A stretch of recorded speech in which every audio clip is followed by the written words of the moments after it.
कांग्रेस के नेताओं को ईडी का समन मिलने से सियासत गर्मा गई है। पहले हरक सिंह रावत और अब गणेश गोदियाल को ईडी ने 3 नोटिस भेजे हैं।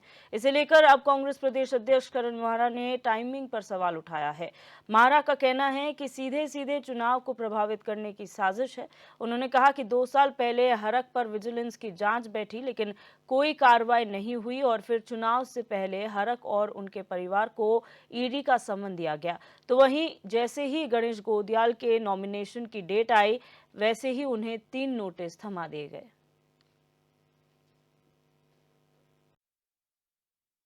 सीधे सीधे चुनाव को प्रभावित करने की साजिश है।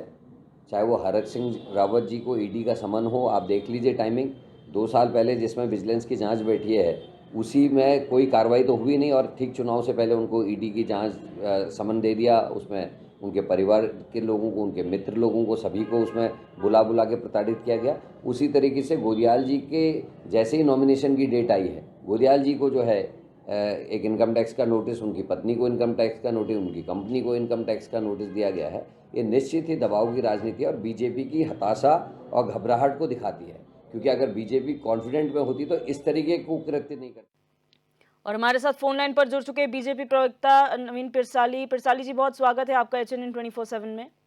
धन्यवाद दिव्यदर्शन जी। जिस तरीके से लगातार ईडी के नोटिस थमाए जा रहे हैं कांग्रेस प्रत्याशियों को, कांग्रेस नेताओं को, आप पर आरोप है कि आप लोग जो है धमका रहे हैं और दबाव की राजनीति कर रहे हैं, क्या कहेंगे? देखिए दिव्यदर्शन जी, ये कांग्रेस की बौखलाहट है और इन नोटिस के बहाने कांग्रेस हार मान चुकी है। आप देख सकते हैं उत्तराखंड की अगर बात करें, उत्तराखंड में कांग्रेस कैंडिडेट नहीं उतार पा रही है। और जहां तक इन नोटिस की बात है, ये नोटिस आज के नहीं, ये केस है 2012 से। और जब केंद्र में भी इनकी सरकार हुआ करती थी कांग्रेस की, और इस राज्य में भी इनकी सरकार हुआ करती थी, उस जमाने से गोदियाल जी को बॉम्बे में धोखाधड़ी और आय से अधिक पैसा, कई मामलों में इनकम टैक्स के नोटिस आ रहे हैं, लेकिन ये वहां पर जाते नहीं, उसका जवाब नहीं देते। और वो लगातार नोटिस आ रहे हैं और वही नोटिस इस बार भी आए, एक प्रक्रिया के तहत आए हैं। अब ये उसको बहाना बना रहे हैं अपनी चुनावी हार का, क्योंकि इनको पता है कि बलूनी जी जैसे कद्दावर नेता पौड़ी से हैं।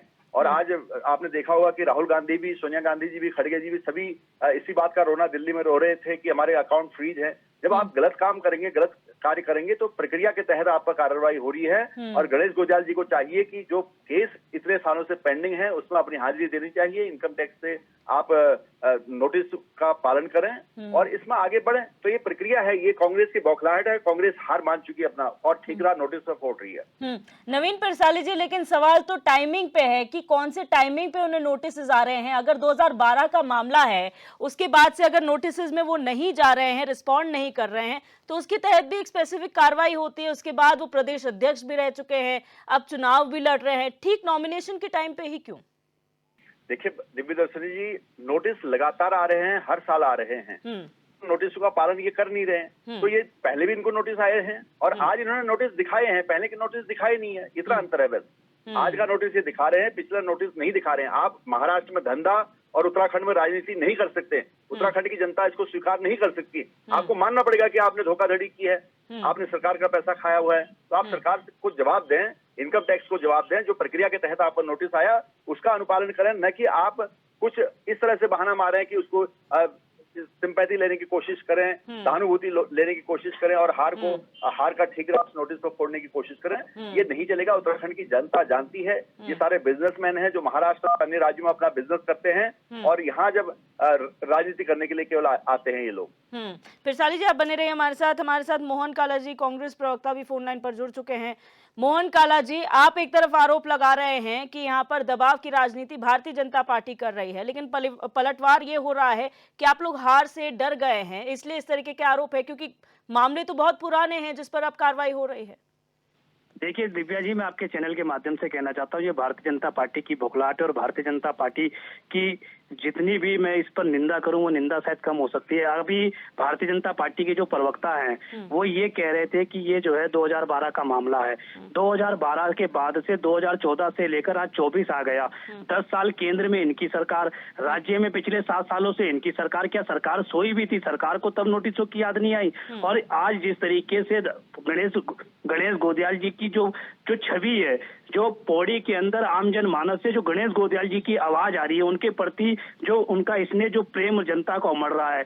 और अभी जिस तरीके से भाजपा के प्रवक्ता यहाँ पर जो है भारी रोजगार पर बात कर रहे थे, अरे आपने तो भारी व्यक्ति को पौड़ी से टिकट देने का काम किया और जनता पूरी तरीके से इस चीज को समझ रही है। अब कल अगर आप इनके अनिल बलूनी जी का लैंसी टोन के अंदर कार्यकर्ताओं के समक्ष अगर भाषण सुनेंगे तो वो अपने भाषण में कह रहे हैं कि कार्यकर्ता तो मुझे पहचानते भी नहीं। अब ऐसे प्रत्याशी को लाना तो हार तो निश्चित है, और ये उस हार का कारण है कि आपने गणेश गोदियाल जी को जो है नोटिस देने का काम किया। पर मैं भारतीय जनता पार्टी को बताना चाहता हूं कि कांग्रेस का कार्यकर्ता, कांग्रेस का नेता इन नोटिसों से डरता नहीं है।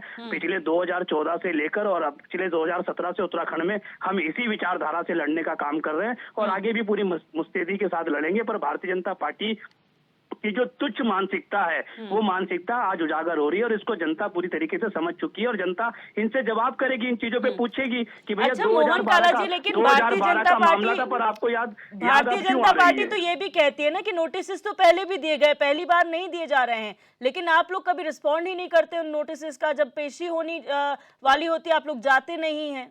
जी, आप मुझे बताइए कानूनी प्रक्रिया क्या होती है। कानूनी प्रक्रिया ये होती है ना कि आपने एक बार नोटिस दिया, 2 बार नोटिस दिया, 3 बार नोटिस दिया, अगर इंसान नोटिस ले रहा तो उससे आगे की कानूनी कार्यवाही होती है। आपने क्यों नहीं कोई कानूनी कार्यवाही करी नोटिस के बाद?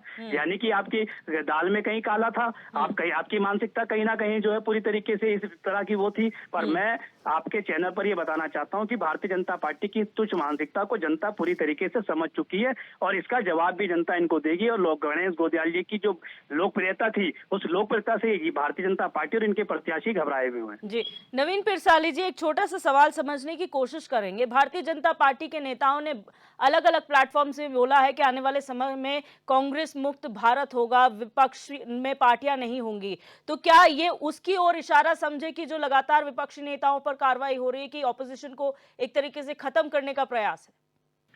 दिव्य दर्शनी जी, बिल्कुल भी नहीं। भारतीय जनता पार्टी पक्ष विपक्ष इस देश की देवतुल्य जनता तय करती है और तय करती रहेगी।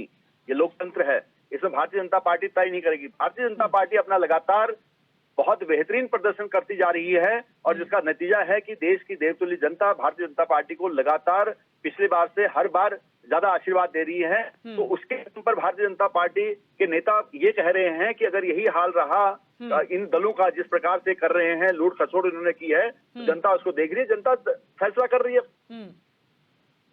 अच्छा मोहन काला जी, जनता फैसला करेगी, लेकिन जिस तरीके से आपने कहा कि घबराने वाली कांग्रेस नहीं है, आखिर क्या वजह? अगर घबराए हुए नहीं है तो आपके इतने बड़े बड़े नेता पार्टी क्यों छोड़ रहे हैं? ये घबराहट नहीं तो और क्या? देखिए, ये घबराहट नहीं, मैं आपके चैनल से मैं दिव्या जी, भाजपा प्रवक्ता जी को ये मालूम होना चाहिए कि जिन पर ईडी इन्होंने पीछे लगाई, जिनके पीछे इन्होंने सीबीआई लगाई, जिन पर इन्होंने भ्रष्टाचार के आरोप लगाए, जिनको बड़े बड़े भ्रष्टाचारी बताया, जिनको देश के प्रधानमंत्री से लेकर और इनके मुख्यमंत्री जी पानी पी पीकर कोसते थे, भ्रष्टाचारी कहते थे, लुटेरे कहते थे, आज वो सारे भारतीय जनता पार्टी का चोला ओढ़ चुके हैं। और आज जब उन्होंने भारतीय जनता पार्टी का चोला ओढ़ा तो वो सारे जो है शिष्टाचारी हो गए। जितना भी बड़ा, मैं तो आपके चैनल से माध्यम से लगातार कहता हूं कि जितना बड़ा बलात्कारी, जितना बड़ा अपराधी, जितना बड़ा जो है भ्रष्टाचारी, वो जब भारतीय जनता पार्टी का पटका पहन लेता है तो वो कैसा शिष्टाचारी हो जाता है। उसके बाद उस पर ना ईडी रहती है, ना सीबीआई रहती है, और मैं ऐसे कई प्रमाण आपको दे सकता हूं अभी भी। और हाल फिलहाल की राजनीति में भी आप देखिएगा, अभी जिस तरीके से राजेंद्र भंडारी जी का प्रकरण हुआ या इससे पहले जितने भी नेताओं पर आपने आरोप लगाए हैं, पूरे देश की राजनीति के परिप्रेक्ष्य में अगर मैं आपसे बात करूं, आप जिनको 2000 करोड़ का भ्रष्टाचारी कहते थे,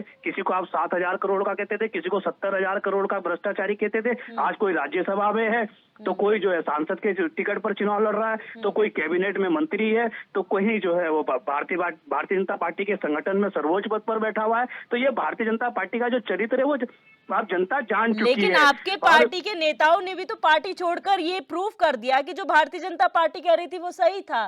कहीं ना कहीं बचने के लिए उन्होंने बीजेपी का ही तो सहारा लिया है इस वक्त।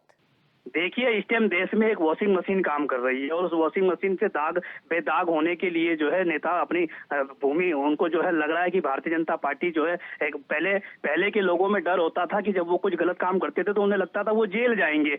आज के नेता, आज की राजनीति ये हो गई कि जो भी गलत काम करता है उसे पता है बचने के लिए भारतीय जनता पार्टी में चले जाओ तो आप बेदाग हो जाओगे। और भारतीय जनता पार्टी आज उस चीज का अड्डा बन चुकी है।